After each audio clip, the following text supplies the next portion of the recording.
yeroo hundumaa otoo namichi kun pheenxee ta'e jedhee kanana irratti hawwoo jiraati. Nama lama qofaadha, nama sadii hin beeku. Nama lama achi kee taa'eetu kun pheenxee ta'e dheena waan achuma kee taa'eeyyuu. Tokko raayyaa abbaa macaa baay'ee nawwa. Dhugaa baay'ee manawwa. Sababiinsaa tokko nama beekaadha, nama bilchaataadha. Sadaffaan immoo bulchiinsa illee liidarshiippii illee baay'ee danda'atu waldaa taasisuuf namichi sun dhugaa dubbachuudhaaf. Hooggansa baay'ee danda'a, nama jabaadha. Lammaffaa immoo paasterii dhuma cimaasaa utuu ta'e namichi kun as dhufee wangeela utuu nu barsiise warra kiristaanaa kana hin jedhu abuma asiin baay'een dinqisiifadhan. Utuu inni pheenxee baatee baay'een barbaada. Kana lamaan qofaan hawwa malee. Naa barakkuun qabu warqina gaafata. Abshir fataa jedhati. Yaa yeroo namoonni baay'ee yeroo Yesuus hin gananii maatii yaani waan baay'eetu isaan mudata waan ija kootiin argina addisu dhugaa waaqa. Fakkeenyaaf otoo hin ta'in otoo waan maal faafnane kan akka malee nama qeeqotoo hin ta'in inni dhukkubsatu kaan immoo hojii isaan irraa dhiyamu walumaa jiran jechuudha biyyuma alaa jiran namoota baay'ee waa hin argeef hin addisu ifama. Digare waan ija kootiin argeefini bakka dubbiin isaaniillee minaaminni isaaniillee waan nuyi dhachuu barbaadan waan ija kootiin argan dubbachuu bareeda miti addisu waan ija ofiitiin argan. Kana si deebisuuf utuu narratti ta'eera ta'e siifan deebisa. Waan narratti hin taaneef garuu garatti qabee si deebisuu hin qabu. Sababiin isaa warra irratti ta'e sana utuu gaafattee si deebisuu danda'u. Anaan immoo isan achi dhaqeessa yaadni narraa fudhatame hin jiru. Yesuusiin illee hin ganneen yeroo sana. Lammaffaan immoo hin dhukkubsannes Waaqayyoof haa galatu fayyaama koo dhaqeen fayyaama koo gale. Okay, bakka warqeetti fuufi. Galatoom. Koi gaaffii mata tokkoon gaafadha garuu baay'een qabadheeti garuu aamu. Yeetiin dubartoota hiiktee natti gadhiiftee har'a yaa Waaqayyo na gargaara. Rakkoon qabu addisu rakkoon qabu. Kabajumaan si gaafadha. Amma yeroo achi keessa turte jechuudha. Ijoollee baay'een ijoolleemti kiristaanaa addisuuni yeroo karaa deemusi yeroo taaksii keessa taa'usi faarfannaa pheenxee dhaggeeffataa oolaa. Darbee immoo cheerchii bulaa. Inni jedhan dhugaadha moo sobadha? Soba. Tokko soba tokko dhugaadha. Akkam? Tokko soba tokko dhugaa. Tokko soba tokko dhugaadhaan jedhe. Isa kamtu soba isa kamtu dhugaadha. Amma tumtu nama islaama ta'e utuu qalbiin jijjiirratiin namni dhaqee waldaa keessa bulaa waldaan sun seeran qabdu waldaan sun gadhiisiidha zabanyaan qabdu jaarsolii waldaan qabdu waldaanii cubbamaa dhaqee waldaa kee bushitu sun tokko waldaan dhaquu miti balbalasa addisu gaa'ilas godhattee jira kan jedhu jira hin deebistaa fi booda. Isa sitti deema isa sirriidha. Isa kamtu dhugaadha ree?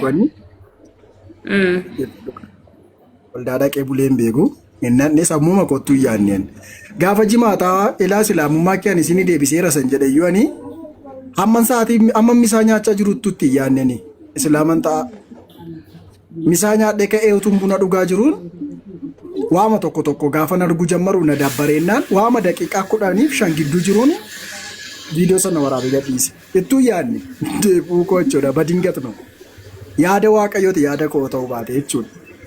Sagantaa waaqayyooti. Inni lammaffaani waa tokkoon sitti hima. Waa tokkoon sitti hima. Sirba sirbuma faarfannaa dhaggeeffachuutu haraama. Gaafa na deebisi. Jechi amma achi keessatti lamaan saayyuu isaan haraamaa jedhu. Dhaggeeffadhu achi keessatti akka mantichaatti. Siinaan si gaafata. Faarfannaa dhaggeeffachuu moo sirba sirbuutu cubbuudha? Sirba sirbuu cubbuudha. Maal kun gaaffii qabaa? Gobos. Nashiidaa islaamonni kan akka baraayyaa fa baasan sana dhaggeeffachuu cubbuudha moo sirba dhaggeeffachuu cubbuudha? Anaaf lamaan saayyuu tokkodha achitti. Miti. Hunduma isaa sirbatu cubbuudha. Maaliif siin jedhee akka kootti siin jedhee bara akka koottan af lamaan saayyuu tokkodha achitti. Injarjariin kaayee na dhaggeeffadhu. Na gaafatte mini ree Dubbadhu. hin farfataa rabbiin hin galateeffataa malee seenaa islaamummaa seenaa quraanaa seenaa hadiisaa bareechetti kan lafa kaa'uma fakkeenyaaf raayyaa abbaa maccaa baay'een dhaggeeffadha irrayyuu mana koo keessatti dhaggeeffataa jiran raayyaa abbaa maccaa bataam namni oddoo ishiidhaa isaa jechuudha kan warra kaan hin beeku naan galu iyyuu afaan isaanii garuu raayyaa abbaa maccaa namumti hin dhaggeeffanne hin jiru namumti hin jaallanne hin jiru tokko sii gabaabsuudhumaa fi anfaarfannaa daqiiqaa tokko bitiitii sekendii tokkoof adda kutee utuun dhaggeeffatiin oolee bulee hin beeku. Makiinaa keetti kan jedhamu immoo isaanuma wajjinutu deemaa jirruun dhaggeeffadhe. Maaliif yennaan xiqqoo jeeqama waan hin jiruuf anfaarfannaa dhaggeeffadhe hin jireenaan laqe kun immoo cubbuu miti maali? Ijoollee islaamaa maali? Ijoolleen peentees ijoolleen islaamas meeqatu sirba dhaggeeffataa oolanii maali iddoo jiidha? Itis noo siineer kun cubbuu miti. Garuu akka mantichaatti immoo faarfannaan haraama moo haraama miti fakkeenyaaf akka mantichaatti. Haraama kan jedhu hin baranne. Haraama kan jedhu hin baranne. Amanticha keessa jirta kan namni dhuguma amanticha sirriitti amanee jiru faarfannaan dhaggeeffatu kun sirriidha. Siigalee namni Yesuusiin ganee jirus sanumadha. Warqee xumuruudhaaf yaade. Warqee baay'ee waan jarjartu natti fakkaata. Okay, adoo. Nuu hin jarjaran akkanii gaaffii sirraa qabutti ani gaaffii baay'ee sirraa. Warqisha. Gaaffii namoonni hundumtuuyyuu Warqee xiqqoo wajjinaa saawuu natti hin tolaan jiru dhiisi. Gaaffii Itti fufiyyeeti. warri kiristaanatis dhaga'uu barbaaduudha. Gaaffii obboleewwan keenya islaamotaatis dhaga'uu barbaadanidha. Gaaffii kana akka nu deebistu abdiin qaba. Yeroo baay'ee akka ati waan qarshii maallaqa guddaa isaanirraa fudhattee gara amantaa kiristaanatti deebiteedha kana haasa'amusi. Kuni haasa'a miidiyaa guutuun beekudha.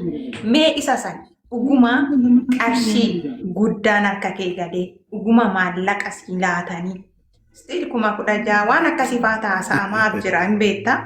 Mee waan sanirraa waa jedhi. Isa dhugaa jiru nutti himi.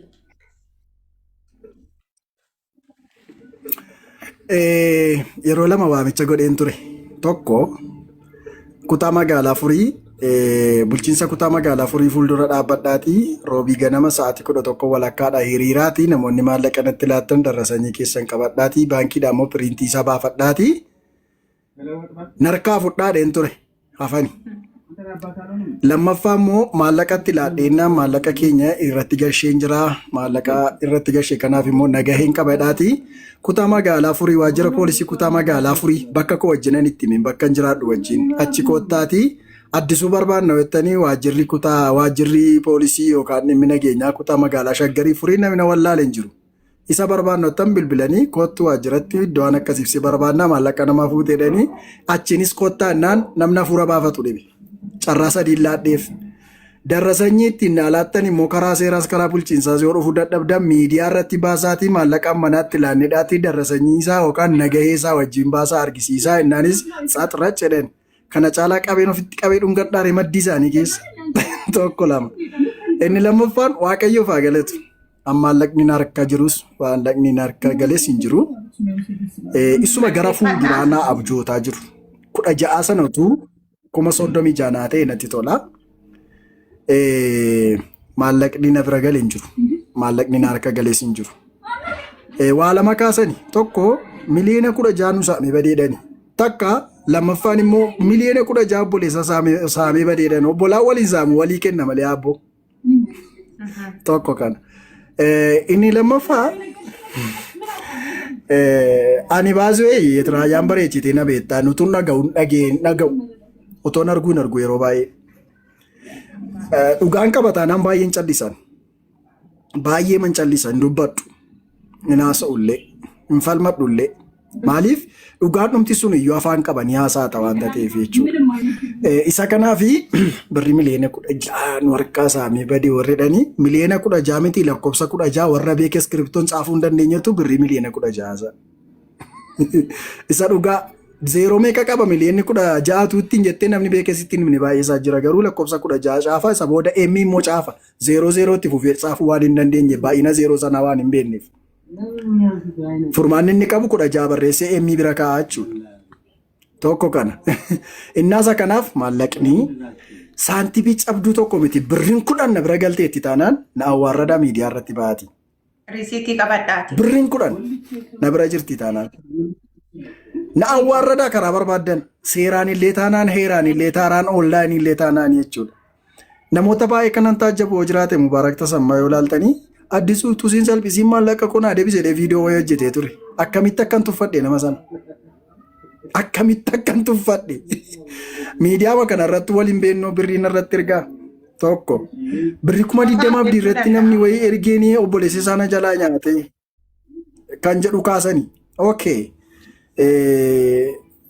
Inni kunis ragaan jiraate nan piliisan birrisa guddaa miniin birriin dhumti 10 irratti darbeera namni jedhu yoo jiraate osoo karaa barbaade na gaafate natti ture. Waaqayyoof haa galatu ofii koo bichaan fuudhee dhaqee ofii koon fudhee deebi'ee lubbuu koo balleessuu waan hin barbaanneef gara jireenyaattiin asii as dhufe. Itti fufee kan jiru maallaqa obboleessa kee saamtee deemte warrattanii obboleessa koo saamuu dhiisee waan barbaade yoon godhee inni kun obboleessa koo laallata malee uummata miidiyaan ilaallatu. Tokko kana. Lammaffaan namni akkamittiin obboleessa isaa saama? Anaaf abdii gidduu waan akkasii amaleeffannaan akkasiin jiru baasee. Dhugaan isinitti himaa. Anaaf abdiin yoo barbaanne obbolaa walii taana, yoo barbaanne abbaa walii taana, yoo barbaanne hiriyaa walii taana, yoo barbaanne haadha walii taana, yoo barbaanne gorsaa walii taana. Anaaf abdiin obbolaa qofaa miti. Kan isin beekuu qabdanii jechuudha. Fakkeenyaaf abdiin utuu lubbuudhaan jiru seerri qabeenya abdii akka maqaa kootti naanna'u godhu kuni seera akkamitiin akkamitti yaadama laata? Hin duunee jiroo, hin dubbatoo, hin socho'oo, hin deemoo. Isinii galeera miti. Kanaaf dafqi nama tokkollee na bira hin jiru. Kan obboleessa koo obboleessuma koo bira jirarraan kan hafe ana bira hin jiru. Yoon fudhadhe iyyuu kan obboleessa koo nan qocca'u. Igga abbaanyal. Hangafa saadha. Akkuma namallee gaafii tokko ol qabsiistee deebista. Addisuun yeroo tokko konkolaataa oofaa jira. Konkolaaticha eessa godhallee kan jedhamu akka gaafitti ka'aaraa isa sanuumaan jette. Namni gaaffii kana gaafatu haati manaa koo gaafa mana warra isaanii dhatte iyyuu haadha manaa keessa gootee jedhanii akka nan gaafanne hin sodaataa jira. Gaafan akkas jedhu makiinaa oofeera oofeera oofaan jirallee eessa goote minaa gabbaaka deebiseera. Dhaabbachuu hin danda'u makiinaa koo. Bitamee haa ta'u kireeffamee haa ta'u minaa gabbaa. Maaltu isa gaashe? Okay, ada gaafii wayii si gaafadha gaafii tokko. Qoy yeed raayyaan hafittu. Kanan kenna gaafa gaafittu. Qoy maali gammeen jarjariin kaatis. Itti fufi yaada. Xumureen jiraam. Oofeera oofeera oofaan jira. Eessa dhaabde minaa gabbaa maal eenyutu zabanya qaxaratee paarkingii naaf hojjetamoo? Walumaa galatti yeroo tokkos yoo yaadatta ta'e jarri kunumaa akkasitti laannedha. Anis kanan beeku dhugaa qabatamaa kanan beeku kanaadha. Obboleewwan baay'een dhugaa dubbachuudhaaf oduu addisuun hagaarraa qarshii keessan isinirraa fuudhee jiraate qaataa mudoo isaa maxxansitan baastanii kuni dhugaa qabatamaadha. Addisuun amantaa islaamaa man jibbaa miti. Isin baala ulataa obboleessa isaati. Dhugaan jiru kanaadha. Obboleessa keessan abdii ammallee yaalchifadhaadha. Guyyaa dubbateera uummanni islaamaa baala ulataa koodhaa jedhe. Namoota nama arrabsan tokko laalee jecha badaa hin darbadhu jedhe. Hin godhus kana miknaatu kaleessa wajjin nyaatee dhugeera. Ustaatota kabajuutu jira. Warroonni akkasii nama arrabsitan koomentii isaa arrabsiisa. Haga isinii danda'ame waan gaarii godha. Waan gaarii walii yaadaadha. Addisuun kana booda gaabbeet achi deebi'a maal jedhanii warroonni tokko jiru. Warroota sanii atumti deebii sirrii kennin deebii gaa deebisiif. Eeyoota akkasidhe kiristaana moo islaama? Gara lachuuyyuu yaadni akkasii hin ka'a. Isa kiristaana keessaan akkas jedheeni waaqayyo sitti mee ergaa sitti himamee jedhi naa gaafadhuuni islaamummaa keessaa immoo ergamaatu sitti haasa'e moo allaatu sitti haasa'e naa gaafadhu ani dhiira baasii wayi garan qabettu.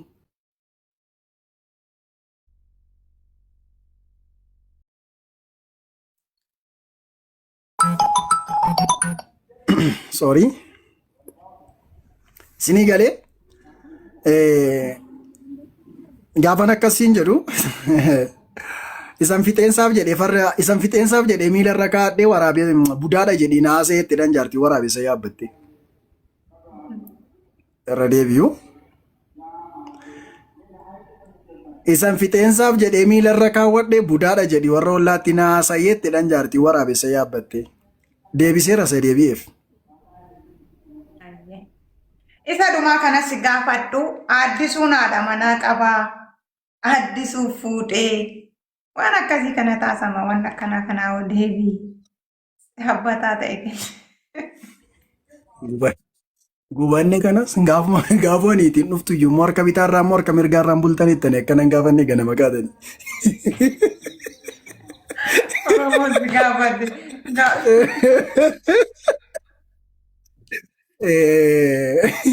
Namoota akkasii isiniin jedhe sanaanii maaltu isin rakkise yoon fuudhellee yoon dhiisellee kan jedhu naa deebisii fi fuudheeras hin fuunes yoo ta'e inni kun isin hin ilaallatu jedhiititti naa himi. Yoo fuudhin garuu sargii yaamamna mitiire. Yaamamna sargii. Durbamoo dhiirassi gaafate garuu kana. Dhiirassi gaafate taanaan deebiin deebisa. Durba taanaan garuu miliyoona 16 dhageessanii. Miliyoonni 16 hin jiru. Hin jiru abdii kutaa irraa kaasee waan akkasii kun amma baatan natti fakkaatu. Hin jiru. Hin jiru. Abdii kutaadhaadha. Okay. Gaafii isa dhuma. Ashi. Interview mana goote gaa. Si osi. Ashi itti fufi. Abbaan dhuginaatti chiloomme yaa'u isaafu ittiin baay'isu dhugaa rabbi kataa jedhi. Jedhi gaafadhu. No. Gaafadhu hin cannaqamiin. Okay. Gaafumna isa nan dhiisa. Qabdaa xiqqooshii. Amma gaafii umaa si gaafadhu. Dhugaa No, enough. Minim. የሚከብድ ነገር የለም። Seenaa ayyoo yaadalaan ajjeesu dandeessa. Okay, itti fufi. Komantii ta'uut. Namni haga maatii qiimitti qabattee jira. Har'a dhiifamatti deebitee ni saalata. Oh. Maybe. Ajib itti abdii raggaasaa gaafa dubbiin itti tolu. Ajib. Dhugaa waaqayyoo kosa jiraata. Wallaahi mabillaahi. Wanta of dinqisiifadhu yeroo baay'ee angaraa haadha kooti bahee amma guyyaa har'aatti lapheen koo danda'e qiimiillee jibballee hin qabatu naman jibballee naman qiimii qabadhallee hin qabu. Jiru jechuudha. Okay. Amantaa musliimaa keessa gaafa jirtu muudannoo addaati kan na mudate irraanfachuu hin danda'u bakka. Sirrittan yaadadha waan kana kan jettu. Guyyaa san jettee yeroo baay'ee kan yaadattu. Waan si mudate tokko nutti.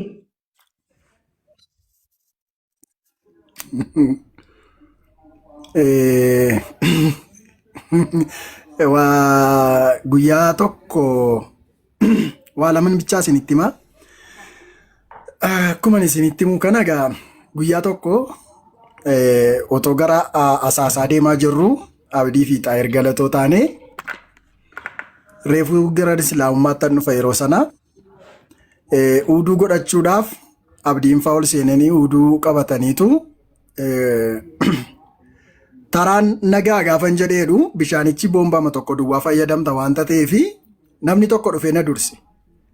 Achi booddee beekeensa laatu yookaan beekeensa gadu waan ta'eef yoo abdiin gad jedhe duukaan ol jedha yoo abdiin ol jedhe duukaan ol jedha waama isaan godhan hin godha malee hin beekun ture yeroo jalqabaa sana abdii ilaaleennaani isaanoo walakkaa gaaniiru.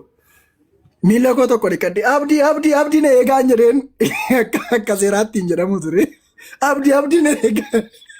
Na eegaadhe miila tokko dhiqadhe miila tokko tun naqatii nan fiigee dhaqee jechuudha. Achi mucaanni tokko dhaabatee na ilaalaara fiigee dhufee na qabee qoo wajjin salaannaati. Naan jedheen daganaa uuduu na gasheen daganaa mucaa sana wajjin salaanne kanan na mudate. Guyyaa tokko immoo baay'ee sagantaa wayii ture natti fakkaata eebba wayii abdiitu waamamee deemee abdii wajjin naqe. Gaafa naqee jedhu lakkaa isaanii na dursanii salaataniiru. Anaa fi salaata booddee tokkotu na hafa ture. Tokko na hafee gaafa dhu abdiin fa salaatanii gaafa xumuran bakka dhumeera hodhee bita kottelee salaamu alaikum warahmatullahi wabarakaatu. Assalaamu alaikum warahmatullahi wabarakaatu jedheen duukaa dhuman ol ka'anis. Achi booda abdiin tokkos si hafa jedhe. Maal jedheen itti fufaan jedhe namoota keessatti. Inni akkanatu na mudate waan baay'ee jira mudannooni. Kaalsii tokko fudhadhee kaalsii tokko uffadhee kaalsii tokkos immoo uffadhee tokko baafadhee tokko uffadhees galee beeka. Masjiida keessa gahee kaalsii tokko uffachuu koo yaadadheen fuudheen kiisuma koo keessa kaadhee salaatee man xumura. Kun illee na mudateera. Garuu baay'een jaalladha dhugaa. Salaata sana baay'een jaalladha. Sagada guyyaatti 5 sana utuu danda'amee namni hundumtuu akkas godhee natti tola. Das ilaal. Ayyee okay. Fittee? Qoy fitne nariifatiin xiyyaaqee allee. Mucaa qabdaatti nan gaafa. Amantaa Islaamaa keessa jechuun obboleewwan kee baay'ee jaalattu keessa ustaazaa ta'uu nama hundumaafuu jireenyi kun dhugaadhaa hin hawwisiisa. Garuu utuu eenyu gara dhugaa kana naa dhufee gammachuu kun danda'u kan jettu nama baay'ee jaallattu nama sadi namni sadeen kun odoo dhufee Yesuusitti amane baay'ee saapiraayiza ta'a kan jettu nama sadi ba'a. Gaaffii bareedduudha. Dhugaa dubbachuuf guyyaa sitti miiraan uummata Islaamaa baay'een jaalladha. Isuma dhugaa laphee korraan jaalladha. Amantaa Islaamaallee baay'een jaalladha. Sababii an jaalladhuuf immoo guyyaa haasa'eeran. Sababa namoota yartuutiif amantaa bareedaa kanaaf namoota gurguddoo waqqasuullee hin barbaadu'an. Akka guutummaa guutuutti uummanni Islaamanaaf baala ulee taakooti. Baadiyyaa magaalaa kan jiran. Sagaleen kun jiraa ilaa? Jirta. Dhaabatee na bira. Yoo jirta. Guys, koppiliin yoo gootan obboleewwan eebbifamaa. Jirta. Innaa amantaa Islaamaa kana namni na biratti akka inni tuqus hin barbaadu, nama Islaamaallee na biratti akka namni tuqu hin barbaadu. Sababiin isaa dogoggorri barbaade jiraatu jaallateera namni sun. Dogoggorri barbaade jiraatu dogoggora sanaan arrabsuullee hin barbaadu. Amantiin koollee amantaan kiristaanaan jaalladhe kee jiru kunillee akka hin arrabsamu hin barbaadu. Baay'ee namoota gaggaarii meeqatu jira beektaa achi keessa. Ofii dhiisanii namoonni si yaadan. Ofii nyaachuu dhiisanii namoonni si nyaachisan.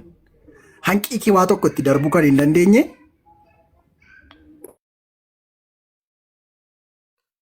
Okay. Sagaleen kee hin jiru. Injiraa sagaleen koo. Amma jirta. Namoota hedduutu jira jechuudha. So kanaaf baay'een kabajaa baay'een iddoo guddaa isaanii qaba amantaa Islaamaaf illee taanaan uummatichaa fi garuu nama sadiitu gara nama sadi dhufanii kan jette sana yookaan Yesuus Kiristoosiin fudhatanii utuu jette sana ani immoo faallaa isaasii deebisuu hin danda'a. Gaaffii waan ta'eef.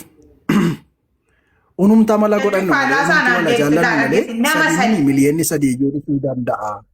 Dhufuu danda'a. Garuu ani nama sadi. Jira. Yaa ustaazota haa ta'u nama barbaada. Sitti maan jira. Sitti maan jira. Egaa. Yeroo hundumaa otoo namichi kun pheenxee ta'e jedhee kanana irratti hawwoo jiraate. Nama lama qofaadha. Nama sadii hin beeku. Nama lama achi kee taa'eetu kun pheenxee ta'e dheena waan. Achuma kee taa'ee iyyuu. Tokko raayyaa abbaa macaa baay'ee nawwa. Yaa anis dhugaa baay'ee manawwa. Sababiin isaa tokko nama beekaadha. Nama bilchaataadha. Sadaffaan immoo bulchiinsa illee liidarshiippii illee baay'ee danda'atu waldaatti asufee namichi sun dhugaa dubbachuudhaaf. Hooggansa baay'ee danda'a. Nama jabaadha. Lammaffaa immoo paasterii dhuma cimaasaa utuu ta'e namichi kun asufee wangeela utuu nu barsiise warra kiristaanaa kanan jedhu Abu Ma'aazin baay'een dinqisiifadhan. Utuu inni pheenxee baatee baay'een barbaada. Kana lamaan qofaan hawwa malee warri kaanii sammuu koo keessa jiran. Guys, Kan nama sadiin jedheenani dhugaa dubbachuudhaaf ustaaza baay'ee jaalannuuf kabajnu ustaaz Raayyaa Waaqayyo isaa yaadatuun jedhaani yaa ifuufin jedhaani baay'een nama gara wangeelaa akka dhufaa'u keessaa isaan tokkodha. Sababummaan kabaju baay'ee jaaladhu gara dhugaa kana akka dhufani naaf fedhaa jechuudha. Ofishaa weelkaa biraan dhugaa abbaa ma'aas guyyaa tokko wangeelichumti si harka jiru sun immoo sii ifee karaa sirrii sii ifee akka gara gooftaaf waamicha guddaan isinii godha. Ustaaza baay'ee jaaladhu kabajnuudhaan illeedha. Okay. Gaafisitti baay'isee laata? Nurraasa qaba. Obsinaan ina walitti si naqi keessa. dabarsa. Vaayisi. Kumarra garuu sadinaan qaba. Obsa. Obsishaa weelkaa manaa dhufa. Gaafii ijoo sadiitu naaf umarra si gaafata. Eeshi na gaafadhu. Ayye. Na gaafadhu na Obsaa baga gaafadhu. nagaa Fudhadhu. qabu. Obsaan nagaan waan gaafatati. Tole, nagaan Waaqayyoo dachaa ta'e hunduma keessaniif haa baay'atu. Warra gastii irraa warra jala jirtan yeetii nama baay'ee jaalannu addisu gaafa tokko si dubbisu osoo jedhu neetworkiin kiyya sirriin turree na buuse. Welcome biroo baay'ee si jaaladha. Si kabaja. Ati nama cimaadha. Wait. Baay'ee si kabaja, baay'ee si jaaladha. Eebbifama carraa yoo argadhe booda nan dubbadha. Amma nagaa na gaafadhu waan jedhaniif isin jaaladha baay'ee. Dubbachuu dandeessa obsishaa. Dubbadha. Waammishaa kaastanii gaafii akkana bareedaa Waaqayyoon nama ofirraa dhiibu tokkollee hin qabu. Hojii Waaqayyo akka hojii ofii akka nu amma hojjannu kanatti fayyina dhala namaa hojii godhate Waaqayyoon. Kana yoo isiniin jedhu akkaataa yaamicha kennaayyuu fakkeenyaaf Iyyasuus Kiristoos iddoo garagaraatii waame namoota. Kaan qurxummii qabdu irraa, kaan beektota barbaadee hin yaamneeyyu. Nama waame bakka walumaa galatti nama osoo hin filatin osoo addan baasin jechuudha. Kanarratti baay'ee natti toltee maali wanti ati natti toltee isaan kaawwan yoomaayyuu miti namoota lamaan kanneen garuu osoo dhufanii jette yaadni keenyaa ta'eera. An akka kiyyatti martuu akkan duune osoo dhufanii jedhe. Maaliif du'a jala jiran? Anini abidda harkaan qabeera. Abidda sani hin beekaa jechuu gatii abiddaa. Daa'imti abidda harkaan qabdee hin beekne garuu gara ibiddaa maal taatiin deemti. Ka siqaayi makaraa bittaa maltuu dassilanyaan. Siqaayii fi makaraa keessa rakkannee baane. Isaan kunniin warroonni amma ati maqaa dhoofte kunniin dhugaa wangeelaa isaan dhibeetii miti. Abbootiin seeraatiif Yahudonni Fariisonni Iyyasuus Kiristoosii kana beekanii isa dhugaa akka ta'e amananii maal ta'anii jaarsolee mana sagadaa sodaatan. Mana sagadaa kana keessaa nu ari'an jedhanii sodaataa turan. Yohaannis boqonnaa 12 lakkoofsa 42 irraa kaasaa dubbisaa dhaqa. Isaan kunniin dhugaa wangeelaa galeefii jiran garuu maal nuun jedhanii namoota sodaatan. Kanaaf dhaamsi kiyya guddaan osoo na dhagaa jiraatte jarrini ulfinna namarraa dhiisaa waaqarraa argattuu gara waaqaa deebi'aa jedha. Kana karaan dhugaan jeennata. Yoo dhugumaan salaanni kan kee rabbiin biratti fudhatames jeennata galuu barbaadde gara narra bilbilame gara Yesuusii koottaa isiniin jedha. Eebbifamaa itti fufa isin jaalladha. Eebbifama. Waamicha guddaadha kun waamicha kabaja. Dhugaa. eebbifame Waaqayyo bara kee haa eebbisu. Ani illee waamichuma kanan isiniif godha. Oolaan isiniin jedha. Asumaan chaalenjii guyyaa beeksifadhe tokkoon asumaan isinitti himaa odoo namoonni baay'een hin bahinii jechuudha. Obboleewwan keenya Islaamaatis baay'inaan waan as jirtaniif kan Kiristaanatis. Kootaame waan wayitiin chaalenjii wal goonaa isinis obboleewwan Musliima Quraana keessan qofarra dhugaa akkan barsiistan yookiin dhugaa walii dhaggeeffanne nutis macaafa qulqulluu qofarraa gaafa Quraana barsiistan fiddanii macaafa keessa osoo seeniin gaafa immoo macaafni baratamu fiigamee Quraana keessa odoo seenamini chaalenjii kanaan heetiitu isinii dhiyyeesse kottaa walii dhaggeeffannee dhugaa jirru hundumaayyuu wal hubachiisnaa. Isiniin jedha kan ammoo gaafa ta'u gastii tokko irratti mee fudhadhaa hin dandeessu. Ani yaamicha kana fudhadheera akka kiristaana tokkotti abbaa feete waliin yaami marii kiristaana. Okay. Macaafa qulqulluu qofarraa. Macaafa wangeelarra waan jiru waan musliimotatti gaafii ta'u hundumaafuu fudhadheera kun. Namni tokko harkisa. Okay. Islaamis Quraana kee qofarraa gaafa Quraana kee dhaggeeffatte. Aloonni taa'ee dhaggeeffate kabajaan jaalalaan wal kabajuudhaan naamusaan waan akkasii kana chaalenjii godhadha. Of dandeenye macaafni keenya qulqulluu danda'a keessan Quraanaa hadiisa hundumaa fidadha. Kirikiri osoo hin ta'in dhugaan kanan na bira jira. Iyyasuus Kiristoos dhugaa jireenya karaa akka ta'e macaafa qulqulluu keenyarraa Waaqayyoon akka ta'e macaafa qulqulluu keenyarraa isin hubachiisnaa jechuudha. Kanaaf isinillee mee chaalenjii kana fudhadhaan isiniin jechuu jaalladha. Du'atti nama 1,000 basa galtu jira. Yeroo sanan dubbadhee hin dagadhee dhiifama waliin fudhadhaa chaalenjii kana asumaan gara gaafii keenyaa deemina. Adooko. Thank you. Waan baay'ee nu deebisteerta. Injirraa. Gaasittiin cimsu baay'isee. Cimsi rakkoon qabu. Cimaa waaqa malee cimaa gaaffii hin beeku. Yaa kan uummanni illee biriitti ta'u. Yeroo amantaa Islaamaa keessatti turte fiqiranyaa godhattee turte yookiin gaafatamtee turte ehee nagar እንድታብራራልኝ እፈልጋለሁ.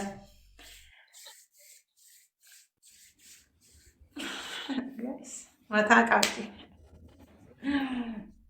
Maayettee. Obsina nan ilaalin. Dhageessan ka hin daggama. Maallaan jette irra naa deebiime.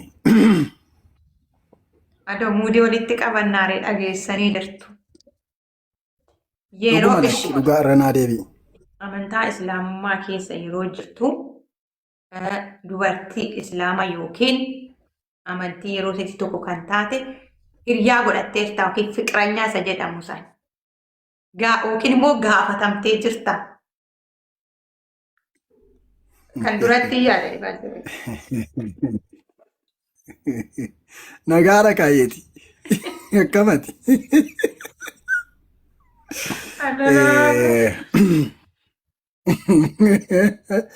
Ara walii galchame.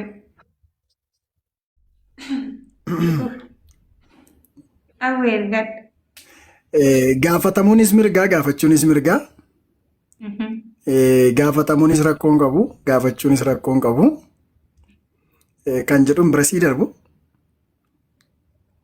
Yaa isa jiru himiiti maybe ishee sun yookiin dhugaa si jaalatte ati gara amantaa kanaa dhufteerta asuma koleettiisanii. Qalmaaf na qopheessaa taa'e. Qalmaaf na qopheessaa taa'e.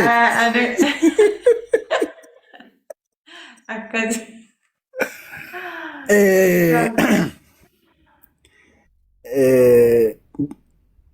Kiristaanummaa keessatti namni jaalalaaf si gaafate hin jira. Yoon siin jedhee lakki jechuu dandeessa yookaan eeyyee jechuu dandeessa. Addunyaa kanarra namni hin jaallatamne hin jiru. Namni hin jaallannes illee hin jiru. Jechuun dubartii afaa deemame waan xinnoo gurratti calaala jettirraa kan ka'e si gaafadhe obboleessa kotti fufi. Dubartiidhaaf deeme kiristaana bira moo islaama bira? Islaamota biraa akkasuma waan wayii akka waan fiqiriin qabee naamina waan jedhamu tokkollee ture. Yaa nagarnu afraa. Jechuun dhugaa waaqaan isin sobu. Erga dubbadhottanii waaqayyos natti hin fidii waaqayyoo ofiisaa galatu an dubartii irraa jaalalli na qabee hin beeku. Maashaallah. Okay.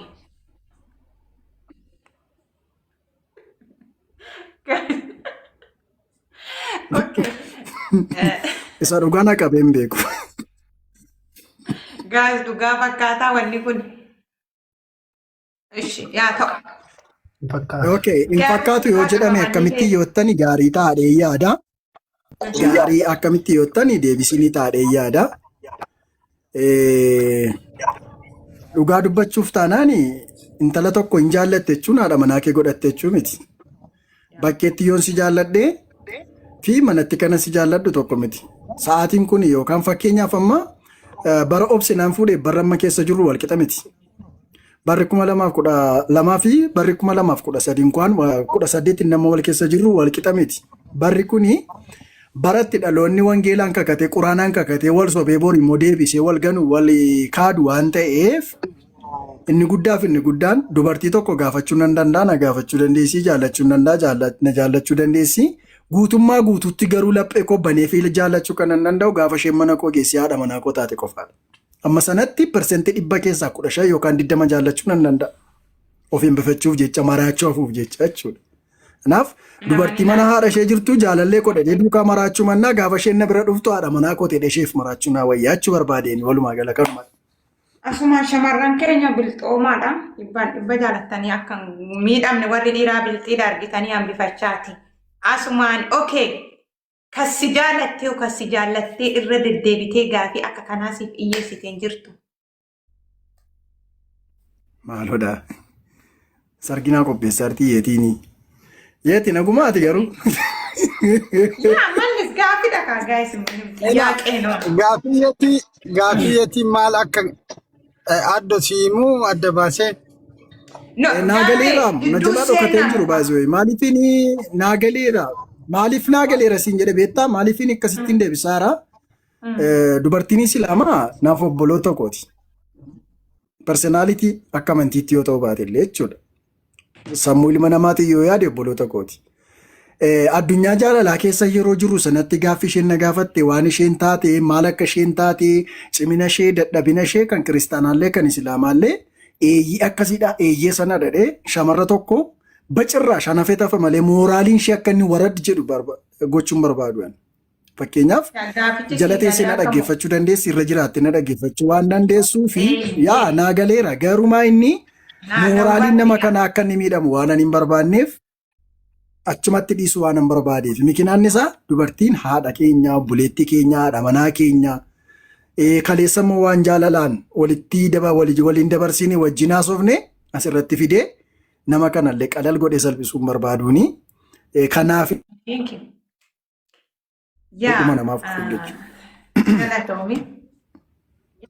Dhugaa eebbifame waan gaariidha kan nu deebisaa turte. Okay. Ay baqa dadhabne. Lataan fidaartii. Gaafii. Ergaadhaan fidaartii. Kana booda addisuun birrii keenya fudhate maali girrigirrii koomentiin kaastanii dhaaba isinitti meera. Dhugumaanillee wanta eegaa ture otoo dhugumaa qarshichisi waan akkasii bira jiraate qaata ol baastan baay'isawee. Akka jirre beekan kanaan dura adeemlama addisuun islaama keessa taa'ee akkasummaa waa tokko beeka akka hin jirre akka harka isaarra qarshiin keessan hin jirre aqwaallo garuu galatoomii ulfaadhu ati obsaadha baay'isawee unat baxaan goobaziidha. Lame jechoota kana hundaa. Ani immoo waan itti dabalaaf. Waan itti dabalaaf. Qarshii keenya fuutee miti shamarra keenya jaalalaaf gaafatte kan jedhutu jiraate miseejji koo wajjin illee otoo naa baase. Shamarrumaan islaamaa jaallatte jaalalaaf miseejji wayii barreessite namni jedhutu jiraate. Tokkoffaan maaliifan obsa beektaan? Waa lamaafan obsa waa sadiifan obsa. Tokko dandamadhee nama guddaa ta'uudhaafan obsa. Lama obboleessa koo achi keessa jiru ilaaleen obsa. Sadi ustaazota uummata islaamaa miskiinota kaleessa dheengadda obboleessa koo naaf qaqqabee du'a na oolchaniif jedheen isaanii fedheen obsa. Malee natti dhaga'amuu didee miti. Dubbattee nama miidhuurra tuffattee nama gaafa dhiistu ofii keefisiin hafta nama sanallee nan bifatta beekte. Tokko kana waaqayyoodhaaf haa galatu. Pheenxee keessa gaafan tures karaa dubartiif karaa birrii maqaan koo dhahamee hin beeku. As keessa ergiin naqees karaa dubartiif karaa birrii maqaan koo dhahamee hin beeku. Qobaadhuma kun dhufe qobaadhuma kun galee har'allee boriillee kana narraa of eeggadhu. Laayivii waaqayyoon jaallanne shamarranii wajjini duurooma waaqayyoon jaallanne immoo qabeenya biyya lafaa karaa waaqayyoon jaallanne akka inni itti dhufuun barbaadu karaa waaqayyoon na barbaade qansarraa tanyaa yookaan leestiroota eellee waaqayyo wajjin hanqii namaaf irraa eeggadhee jiraachuun filadha har'allee borillee kanadha wanti jiru. Hinki waadoo galatoomuu ulfaadhu dhageessanii jirtani. Arrabsoo baay'een otoo barreeffamu waan obsiif qaba. Tokkoffaa amantaan nama arrabsin jedhu amantaan kiristaanummaa. Nama jaalachuun keessan jaalala dhugaa ta'u jedha wangeelli. Obboleessa kee jaalladhu akka keetti jedha. Nama akka mataa keetti jaalladhu kan jedhu sagalee waaqayyo isa jiraataati. Kanarraa kan ka'e kana bichaas osoo hin ta'in isinii obboleewwan musliimaa baala ulataa kootii isiniin jechaa jira. Obboleewwan tokko tokko of qaba komentii keessan of qaba seenaa bareeda hojjedha. Baalolataa gaafa lubbuu obboleessa isaa wal'aannachuudhaaf ustaazonni baay'een akka dadhabdan argaa jirra. Kuni isa dhugaa ukataa miti. Kanaaf foon tokkichatu xannachamee qajeessa jedha Oromoon. Kanaaf hamaa isiniin deebisu baay'een keessan akka inni maanoo tu'u gochaa barbaaddan hin godhu akkas. Arraba isaarraa waan gadheen eeginaa yoomiyyuu jechuudha.